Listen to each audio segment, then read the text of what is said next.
प्रदेश ही नहीं, आज इस वक्त बिहार की 8 सीटों पर भी मतदान हो रहा है और राहुल जी, इनमें से 4 सीटें ऐसी हैं जो पूर्वांचली छोर में हैं, वो भी उसी पूर्वांचल बेल्ट की आती है जिसमें हम उत्तर प्रदेश के इन 13 सीटों को गिनते हैं।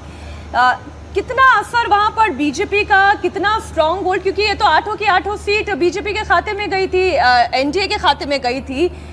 क्या तेजस्वी यादव की कैंपेनिंग, ये संविधान बचाने का चुनाव है, ये लोकतंत्र बचाने का चुनाव है, ये रोजगार दिलाने वाला चुनाव है, ये मैसेजिंग ठीक तरीके से लोगों तक पहुंची है? देखिए, ये बात तो बिल्कुल साफ है कि बिहार में भी बीजेपी 17 सीटें जो लड़ रही है उसको अपनी सीटों पे इतना शंका या शुबा नहीं है जितना कि उसको जेडीयू की सीटों पे शंका शुबा है।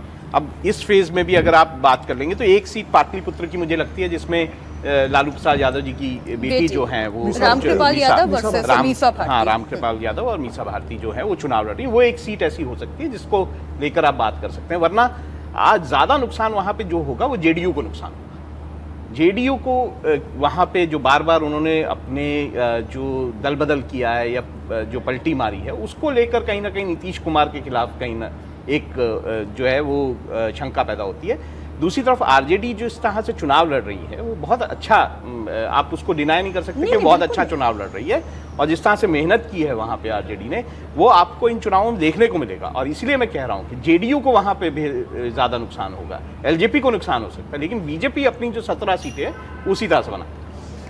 समीर जी, देखिए तेजस्वी यादव की अभी जो बात राहुल जी ने कही, आज भी जब वो मीटिंग के लिए पहुंचे, अभी मल्लिकार्जुन खड़गे बीजेपी अध्यक्ष के घर पे एक मीटिंग चल रही है, उसमें राहुल गांधी हो गए, तेजस्वी यादव हो गए, अखिलेश यादव हो गए, वो पहुंच चुके हैं। थोड़ी देर में शरद पवार भी जो है इस मीटिंग में पहुंचने वाले हैं। तेजस्वी यादव की जिस तरीके से राजनीति रही है, जिस तरह से उन्होंने कैंपेनिंग की है, हमने देखा कि व्हील चेयर पर भी थे लेकिन रैलियां और सभाएं करते रहे, कोई ओछी टिप्पणी नहीं की उन्होंने। जिस तरीके से हमने अखिलेश यादव को भी 1-2 बार सुन लिया, या फिर ये हमने खटाखट फटाफट क्या क्या और क्या चर्चाएं नहीं हुई। तेजस्वी यादव की अगर स्पेशली मैं बात करूं, किस तरीके की राजनीति आपने देखी? देखिए, तेजस्वी यादव राजनीति में आना नहीं चाहते थे, वो क्रिकेटर बनना चाहते थे, वो क्रिकेट के खिलाड़ी थे और दिल्ली कैपिटल्स की तरफ से आईपीएल में थे। ये ठीक है कि उन्हें टीम में खेलने का सौभाग्य नहीं मिला, वो एक सफल खिलाड़ी नहीं बन पाए क्रिकेट के, लेकिन एक सफल राजनीतिक जरूर बन गए। वो जिस तरीके से उन्होंने आरजेडी को संभाला है, लालू के बाद एक कहा जा रहा था कि वो पार्टी डूब जाएगी, लालू प्रसाद जेल में गए, उसके बाद जिस तरीके से पार्टी को उन्होंने संभाला है, तो तेजस्वी यादव इस बात को जानते हैं कि लोकसभा चुनाव प्रधानमंत्री नरेंद्र मोदी का चुनाव है, यहाँ मुझे बहुत ज़्यादा उम्मीद नहीं करना चाहिए। तेजस्वी यादव ने अगर वहाँ पर 250 प्रचार अभियान किया है तो वो लोकसभा चुनाव से ज़्यादा उसी साल के अगले साल के अंत में होने वाले बिहार विधानसभा चुनाव को ध्यान में रखकर उन्होंने किया है। तेजस्वी यादव इस बात को जानते हैं कि नीतीश कुमार के पास अब बहुत ज़्यादा राजनीतिक समय बचा नहीं है।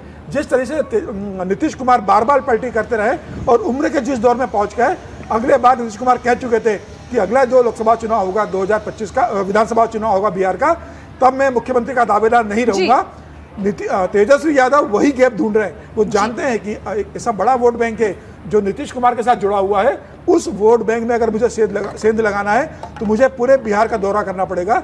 तेजस्वी यादव की नज़र बिहार की विधानसभा पे चुनाव पे 2 सांसद या 3 सांसद जीतने से, जिनका 2019 में एक भी सांसद नहीं था, तेजस्वी यादव और आरजेडी को बहुत फायदा नहीं मिलेगा। उनका फोकस मुख्यमंत्री बनने की ओर है। बिल्कुल, मैं वही कहने चाह रही थी कि तेजस्वी यादव की जितनी भी साधना है, जितना भी प्रयास है, वो विधानसभा चुनाव की तरफ भी है, मुख्यमंत्री रह चुके हैं, अब वो मुख्यमंत्री बनना चाहते हैं 2025 में।